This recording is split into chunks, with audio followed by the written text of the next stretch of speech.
Hello student, আজকে শুরু করব দশম শ্রেণীর ২৬ নম্বর অধ্যায় রাশিবিজ্ঞান। তোমরা আগেও রাশিবিজ্ঞান সম্পর্কিত অঙ্কগুলো তোমরা ক্লাস 8 ও 9-এ পড়েছো। আজকে আমরা দশম শ্রেণীতে কি আছে সেগুলো দেখব। দেখো এখানে কি আছে, রাশিবিজ্ঞান, গড়, মধ্যমা, হ্যাঁ, ওজাইভ আর হচ্ছে সংখ্যা গুরুমান।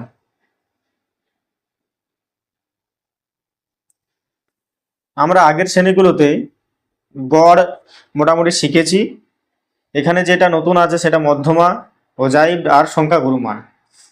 তবু আমরা এই চ্যাপ্টার শুরু করার আগে আমরা কিছু তথ্য জেনে নেব। যে এখানে দেখো রাশিবিজ্ঞান নিয়ে আমি কয়েকটা পয়েন্ট উল্লেখ করেছি এখানে। যে রাশিবিজ্ঞানের এই গড় নির্ণয় অঙ্কগুলো করতে গেলে প্রথমে তোমাকে জানতে হবে যে মধ্যমাগামিতার মাপক কি এবং মধ্যগামিতার মাপক কয়টি ও কি কি, এবং তাদের প্রত্যেকটি কিভাবে আমরা নির্ণয় করব সেগুলো করব। তো প্রথমে চলো আমরা মধ্যগামিতার মাপক কাকে বলে আমরা জেনে নিই। কোনো তথ্যের কোনো বিশেষ সংখ্যা যেগুলি সম্পূর্ণ তথ্যের প্রতিনিধিত্ব করে সেগুলি সাধারণত তথ্যের কেন্দ্রীয় অবস্থানের কাছাকাছি থাকে, তাই ওই বিশেষ সংখ্যাগুলিকে তথ্যের মধ্যগামিতার মাপক বলা হয়। তার মানে তুমি এখানে দেখো যে এখানে 321, 352, 388 এইভাবে তোমার দেওয়া আছে, 428। এখানে কোন সংখ্যাটা বেশিবার আমার রিপিট হয়েছে, বারবার এসেছে, তাহলে যেটা বারবার এসছে সেটাই আমার প্রতিনিধিত্ব করছে এখানে। তাহলে সেটাকেই সেই জন্য বলা হচ্ছে এখানে যে কোনো তথ্যের কোনো বিশেষ সংখ্যা যেগুলো সম্পূর্ণ তথ্যের প্রতিনিধিত্ব করে। তাহলে যেটা বারবার আমার এখানে বারবার আসবে সেটাই হচ্ছে রিপ্রেজেন্টেটিভ বা প্রতিনিধিত্ব, এবং সেগুলো ওই সাধারণত তথ্যের কেন্দ্রীয় অবস্থানের কাছাকাছি থাকে, তাই ওই বিশেষ সংখ্যাগুলিকে তথ্যের মধ্যগামিতার মাপক বলা হয়। এই মধ্যগামিতার মাপক তিনটি। কি কি? একটা হচ্ছে গড়, মানে ইংরেজিতে বলবো মিন, একটা হচ্ছে মধ্যমা, মিডিয়ান, আর একটা হচ্ছে সংখ্যা গুরুমান বা মড। এবার প্রথমটা যদি আলোচনা করি যে এই মধ্যগামিতার মাপক গড়, এই গড়টা আমি কিভাবে নির্ণয় করব। তাহলে এই গড় নির্ণয় করব আমরা তিনটি পদ্ধতিতে। একটা হচ্ছে প্রত্যক্ষ পদ্ধতি, একটা হচ্ছে কল্পিত গড় পদ্ধতি, আর একটা হচ্ছে ক্রমবিচ্যুতি পদ্ধতি। প্রত্যক্ষ পদ্ধতিকে ইংরেজিতে বলা হয় ডিরেক্ট মেথড, কল্পিত গড় পদ্ধতিকে বলা হয় অ্যাজিউমড মিন মেথড, আর ক্রমবিচ্যুতি পদ্ধতিকে বলা হয় স্টেপ ডেভিয়েশন মেথড। তাহলে প্রত্যক্ষ পদ্ধতিতে গড় নির্ণয় কিভাবে করব? একে বলা হয় এক্স বার। এক্স বার সমান হচ্ছে summation of F I X I by summation of F I. তাহলে এই টার্মগুলো কি কি, তাহলে একবার আমরা জেনে নেব যে এফ আই সমান হচ্ছে পরিসংখ্যা, আর এক্স আই সমান হচ্ছে চল, আর হচ্ছে এক্স বার মানে হচ্ছে এটা হচ্ছে যৌগিক গড়। মানে প্রত্যেক ক্ষেত্রে এরকম ভাবে গড় নির্ণয় করব। এটাকে প্রত্যক্ষ পদ্ধতি নির্ণয় করা সমাধান। এবার 2 নাম্বার, আমরা কল্পিত গড় পদ্ধতিতে কিভাবে গড় নির্ণয় করব। এক্স বার সমান হচ্ছে A plus summation of F I DI. এখানে ছিল এফ আই এক্স আই, এখানে F I DI by summation of F I. তাহলে কি কি টার্ম পেলাম নতুন, আমরা এটা জানি, এটা হচ্ছে যৌগিক গড়। আমরা এটা জানি না, এফ আইটা জানি। তাহলে এফ আই পরিসংখ্যা, এটা হচ্ছে যে কল্পিত গড়। আর ডিআইটা কি? ডিআইটা হচ্ছে বিচ্যুতি অর্থাৎ ডেভিয়েশন। যখন অঙ্ক করব তখন তোমরা প্রত্যেকটা টার্ম আবার আমি আলাদা আলাদাভাবে বলে দেবো। তাহলে এখানে আমরা টার্মগুলো জানলাম, ডিআই সমান বিচ্যুতি, এ সমান হচ্ছে কল্পিত গড়, আর এফ আই সমান হচ্ছে পরিসংখ্যা। এবার 3 নম্বর পদ্ধতি কি আছে, যে ক্রমবিচ্যুতি পদ্ধতিতে গড় নির্ণয়। এটাতে কিভাবে করব, যে এটাতে এক্স বার সমান হচ্ছে A plus H into summation of F I U I by summation of F I. তাহলে আমরা এখানে কি কি জানি, এক্স বার জানি, এ জানি, এফ আই জানি, তাহলে আমরা জানি না এইচ, আর একটা হচ্ছে ইউআই। তাহলে এইচ সমান হচ্ছে শ্রেণীর দৈর্ঘ্য, আর এই ইউআইটাকে বের করব আমরা X I minus A by H. আমরা এক্স আই তোমরা নির্ণয় করতে পারবো, তাহলে এক্স আই থেকে আমরা এ বাদ দেবো, তাকে আবার এইচ দিয়ে ভাগ করে দেবো, যেটা হবে সেটাই হচ্ছে ইউআই। তোমাদের মোটামুটি এইটুকু ধারণা তোমরা যদি ঠিকঠাক মতো নিতে পারো, তাহলে এখানে যত অঙ্ক আছে গড় নির্ণয় সব অঙ্কগুলো হয়ে যাবে। এগুলো প্রত্যেকটা করার কারণ হচ্ছে যে এমন এমন অঙ্কগুলো থাকবেই, হয়তো কখনো আমাদের পদ্ধতি উল্লেখ করে দেবে, হয়তো বলা থাকলো যে কল্পিত গড় পদ্ধতিতে গড় নির্ণয় করো। যদি কোনো সময় কোনো পদ্ধতি উল্লেখ না থাকে, তাহলে আমরা কোন পদ্ধতি উল্লেখ করব, আমরা সব সময় এই প্রত্যক্ষ পদ্ধতি বা ডিরেক্ট মেথড উল্লেখ, এই পদ্ধতিতে গড় নির্ণয় করব। আর তাছাড়া যদি উল্লেখ থাকে, যদি ক্রমবিচ্যুতি পদ্ধতিতে গড় নির্ণয় উল্লেখ থাকে, তাহলে আমরা এই পদ্ধতি উল্লেখ করে এই পদ্ধতিতে সমাধান করে আমরা যৌগিক গড় নির্ণয় করব। যদি কল্পিত পদ্ধতি উল্লেখ থাকে, তাহলে আমরা এটাতে উল্লেখ করব। আর যদি প্রত্যক্ষ পদ্ধতিতে থাকে, তাহলে এটাতেই। বেশিরভাগ ক্ষেত্রে আমাদের প্রত্যক্ষ পদ্ধতিতে করতে হয়। তবু একবার দেখে নাও প্রথম থেকে শেষ অবধি এই নোটটা, তোমরা দরকার হলে স্ক্রিনশট মেরে নেবে, এটা খুবই কাজে লাগবে। এবার আসবো আমরা সরাসরি অঙ্কতে। এবার দেখো আমরা যে শুরু করব সেটা হচ্ছে কোষে দেখি 26.1 অঙ্কটা। প্রথম অঙ্কটা কি আছে, যে আমি আমার বন্ধু 40 জন বন্ধুর বয়স নিচে ছকে লিখেছি। একদিকে আছে বয়স আর একদিকে আছে বন্ধুর সংখ্যা। বয়স দেওয়া আছে বয়স দেওয়া আছে কি 15 বছর, 16 বছর, 17 বছর, 18 বছর, 19 বছর, 20 বছর। আর বন্ধুর সংখ্যা 4 জন বন্ধুর বয়স হচ্ছে 15 বছর, 7 জন বন্ধুর বয়স হচ্ছে 16 বছর, 10 জন বন্ধুর বয়স হচ্ছে 17 বছর, আরো 10 জন বন্ধুর বয়স হচ্ছে 18 বছর, 5 জন বন্ধুর বয়স হচ্ছে 19 বছর, আর হচ্ছে 4 জন বন্ধুর বয়স হচ্ছে 20 বছর। বলছে আমি আমার বন্ধুদের গড় বয়স প্রত্যক্ষ পদ্ধতিতে নির্ণয় করি। দেখো এখানে উল্লেখ করে দিয়েছি কোন পদ্ধতিতে উল্লেখ নির্ণয় করব, গড় নির্ণয় করব প্রত্যক্ষ পদ্ধতিতে আমরা গড় নির্ণয় করব। চলো অঙ্কটা করা যাক। তাহলে দেখো আমি এখান থেকে একটা পরিসংখ্যা বিভাজনের তালিকা আমি তৈরি করে নিয়েছি। তাহলে আমি এটাকেই আমি ঠিক এইভাবে লিখেছি, বয়সটা হচ্ছে বছরে, বন্ধুর সংখ্যা, আর এখানে আমি বের করব F I into X I, মানে এফ আই এর সঙ্গে এক্স আই এর গুণ করে যেটা পাবো সেটা এখানে আমি বসাবো। তাহলে দেখো এখানে বয়স বছরে ছিল প্রথমে কত, 15 বছর, এটাই হচ্ছে আমার এক্স আই, তাই তো, মানে চল 15 বছর। পরিসংখ্যার বন্ধুর সংখ্যা কত, মানে এটা হচ্ছে পরিসংখ্যা, কোনো কিছু সংখ্যা যখন দেওয়া থাকবে সেটাই হচ্ছে আমাদের পরিসংখ্যা। আমরা এফ আই দ্বারা সূচিত করেছিলাম, তাহলে এখানে এফ আই কত হবে, তাহলে এখানে হচ্ছে 4। তাহলে F I into X I, দেখো এটা এফ আই এটা এক্স আই, তাহলে এই দুটোকে গুণ করলে কত হবে, তাহলে 15 আর 4 গুণ করলে হয়ে যাবে 4 15 60। একইভাবে 16 হচ্ছে বন্ধুর বয়স, আর আর বন্ধুর সংখ্যা হচ্ছে কত 7, তাহলে 7 16 কত 112। বন্ধুর সংখ্যা বন্ধুর বয়স কত 17, আর বন্ধুর সংখ্যা কত 10, তার 17কে 10 দিয়ে গুণ করলে হয় 170। বন্ধুর বয়স কত 18, কয়জন বন্ধুর বয়স হচ্ছে 18, 18 বছর, 10 জন বন্ধুর বয়স হচ্ছে 18 বছর, তাহলে গুণ করলে হবে 18কে 10 দিয়ে গুণ করলে হবে 180। 19 বছর বয়স কতজন বন্ধুর, 5 জন বন্ধুর, 5 19 95। আর 20 জন, 20 বছর বয়স কতজন বন্ধুর, 4 জন বন্ধুর, তাহলে 4 20 80। তাহলে প্রত্যেকটা ক্ষেত্রে আমি কি বের করলাম, F I into X I, অর্থাৎ পরিসংখ্যার সঙ্গে এই বয়সের।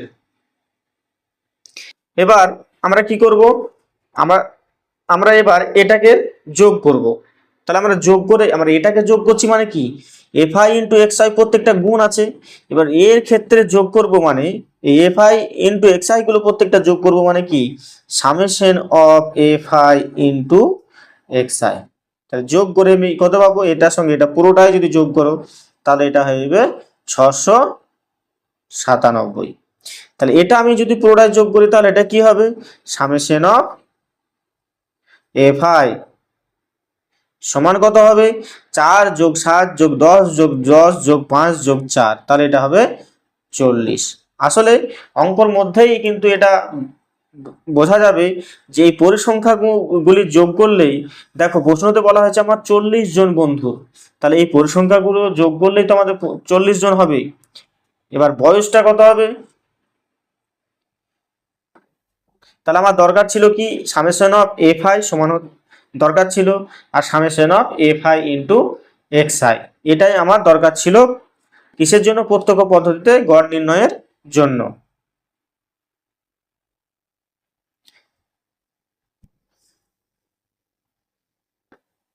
তাহলে আমি এখানে লিখবো প্রত্যক্ষ পদ্ধতিতে গড় নির্ণয়, অতএব প্রত্যক্ষ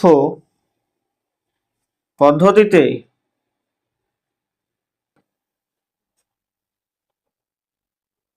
গড় নির্ণয় করে পাই,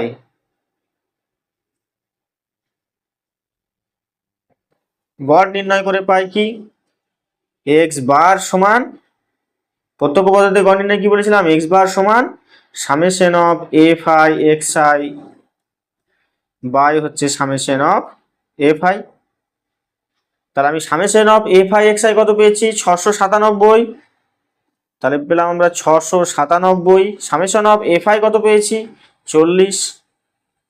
তাহলে এটাকে এটা দিয়ে যদি তুমি ভাগ করো তাহলে ভাগ করলে পাবে তুমি 17.425। এটাকে যদি তুমি 2 ঘর নাও তাহলে 17.4, এটা যেহেতু 5 আছে তাহলে এটা পরের সংখ্যাটা কত হয়ে যাবে, 3। তাহলে আমি এটা লিখবো প্রায়।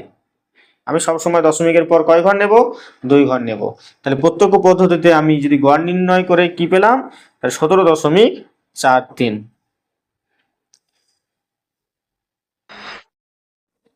তাহলে পরের অঙ্কটা করি। 2 নম্বর অঙ্কটা কি বলেছে যে গ্রামের 50টি পরিবারের সদস্য সংখ্যা নিচে তালিকায় লিখেছি। কি কি দেওয়া আছে, সদস্য সংখ্যা দেওয়া আছে আর পরিবারের সংখ্যা। তাহলে পরিবারের সংখ্যা হচ্ছে কি, সদস্য সংখ্যা হচ্ছে 2, পরিবারের সংখ্যা সেখানে কত, সেটা হচ্ছে 6। আবার সদস্য সংখ্যা 3, পরিবারের সংখ্যা কত, 8। এবার এইভাবে দেওয়া আছে ওই 50টি পরিবারের গড় সদস্য সংখ্যা কল্পিত গড় পদ্ধতিতে লিখি। দেখো এখানে উল্লেখ করে দিয়েছি, প্রথমটা দিয়েছিল প্রত্যক্ষ পদ্ধতিতে আর দ্বিতীয়টা দিয়েছে কল্পিত গড় পদ্ধতিতে। তা আমরা কল্পিত গড় পদ্ধতিতে আমরা তো জানি যে কিভাবে নির্ণয় করতে হয়। কল্পিত গড় পদ্ধতি আমরা কি বলেছিলাম, দেখো কল্পিত গড় পদ্ধতিতে বলেছি আমরা এক্স বার সমান A plus summation of F I DI by হচ্ছে সামেশন অফ এফ আই। এখানে ডিআইটা কিভাবে কি করবে, এফ আই ডিআইটা হবে এক্স আই মাইনাস এ। হলো, তাহলে চলো অঙ্কটা করা যাক। তাহলে আমি একদিকে নিয়েছি সদস্য সংখ্যা আর একদিকে নিয়েছি পরিবারের সংখ্যা, মানে এটা হচ্ছে পরিবারের সংখ্যা মানে কি এফ আই পরিসংখ্যা বলছে, আর ডিআই সমান হচ্ছে এক্স আই মাইনাস এ। এবার বলবে যে এটা কি, এটাই বলেছি কল্পিত গড়। তাহলে দেখো প্রথমে কি দেওয়া আছে আমার এখানে 2, তারপরে দেওয়া আছে 4, 2 3, তারপরে 4, তারপরে 5, তারপরে 6, তারপরে 7। তাহলে এখানে এ কোনটা হবে, তাহলে এখানে এ সমান, দেখো এখানে সদস্য সংখ্যা দেখো কতগুলো আছে, 1 2 3 4 5 6। তাহলে আমি সবসময় মিডিলের সংখ্যাটা নিয়ে নেবো। মিডিলের সংখ্যা কি আছে, মিডিলের সংখ্যা আছে 4 আর একটা আছে 5। তাহলে তুমি যে কোনো একটা এ ধরে নিতে পারো। তাহলে আমি এখানে ধরে নেব এই 4টাকে সমান ধরে নিলাম কি এ। কেউ কেউ আবার তোমরা 5টাকে এ ধরে তোমরা এই ছকটা করতে পারো। আমি এই 4টাকে মানে দুটো আছে তো মিডিলে, আমরা মধ্যখান বলতে গেলে আমরা 6টা যেহেতু, তাহলে মধ্যে যেটা হবে সেটা কি হবে, সেটা হবে 4 না হলে 5। আমি 4টাকে ধরে করছি। তাহলে দেখো এফ আই সমান কত দেওয়া আছে এখানে, এফ আই সমান পরিসংখ্যাগুলো দেওয়া আছে 6, একটা 8, 14, আর দেওয়া আছে 15, আর 4, আর একটা দেওয়া আছে 3। তাহলে এই ডিআই সমান কি বলেছে, ডিআই সমান হচ্ছে এক্স আই মাইনাস এ। তাহলে এক্স আই মাইনাস এ, এই ডিআই সমান এক্স আই মাইনাস এ। তাহলে এক্স আই সমান প্রথমটাতে কত 2, আর এ সমান কত 4, এ সমান 4। তাহলে এখানে 2 2 মাইনাস 4 সমান কত হবে -2। ভালো করে বুঝে যাও। এবার এটাতে কত হবে, তাহলে এ সমান এখানে কত, এক্স আই সমান কত 3, আর এ সমান কত 4। তাহলে এটা কত হবে -1, বিয়োগ করলে কত হবে -1, 3 থেকে -4 বাদ দিলে -1। একইভাবে এটা 4 থেকে কত বাদ দেবো, এ বাদ দেবো, এ মানে কত 4, তাহলে 4 থেকে 4 বাদ দেবো সমান কত হবে 0। এটা কত হবে 5 থেকে 4 বাদ দেবো, তাহলে কত হবে 1 হবে। এটা কত হবে 6 থেকে 4 বাদ দেবো, তাহলে কত হবে 2 হবে। আর এটা 7 থেকে 4 বাদ দেবো, তাহলে কত পাবো, এই 4 বাদ দিলে 3 পাবো। এবার বলেছি এফ আই আর ডিআই গুণ হবে, এফ আই আর ডিআই। তাহলে আমি প্রত্যেকটা পেয়ে গেলাম। তাহলে দেখো এইগুলো কি পেলাম, এইগুলো আমরা পেলাম ডিআই। তাহলে এই যে ডিআইটা পেলাম, এই ডিআই এর সঙ্গে কার গুণ হবে, এই যে ডিআই পেলাম, এই ডিআই এর সঙ্গে আমার এফ আই এর গুণ হবে। তাহলে প্রথমটাতে এফ আই সমান কত, প্রথমটাতে এফ আই হচ্ছে 6, আর ডিআই কত -2। তাহলে 6 - 2 যদি গুণ করা হয় তাহলে কত হবে, তাহলে হবে -12। 6 এর সঙ্গে -2 গুণ করলে মাইনাস। একইভাবে এই 8-এর সঙ্গে আবার -1 গুণ করলে হবে -8। এই 14-র সঙ্গে 0 গুণ করলে হবে 0। এই 15-র সঙ্গে 1 গুণ করলে হবে 15। এই 4-এর সঙ্গে 2 গুণ করলে হবে 4 × 2 = 8। আর 3-এর সঙ্গে 3 গুণ করলে হবে 9। তাহলে এখানটা আমরা কি পাবো, summation of F I DI. তাহলে এটা যোগ করলে কত হবে, দেখো এগুলো দুটো মাইনাস আছে, -12 আর -8 মানে -20 বাদ যাবে কার সঙ্গে, এই 15, 8 আর 9 এটা বাদ দিলে আমার এটা হবে কত 32। 32 থেকে 20 বাদ, তাহলে হবে 12। একইভাবে সামেশন অফ এফ আই সমান কত হবে 50। আমি বলেছি যে এটা মিলে যাবে আমার যতজন পরিসংখ্যান বলবে তার সঙ্গে।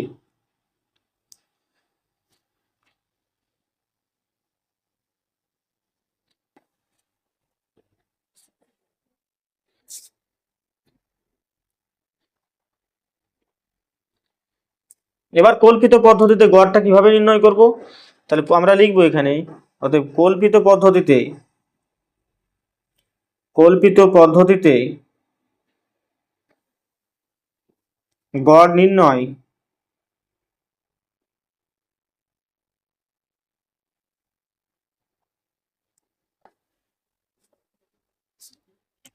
সমান কি হবে, এক্স বার সমান সামেশন অফ এফ আই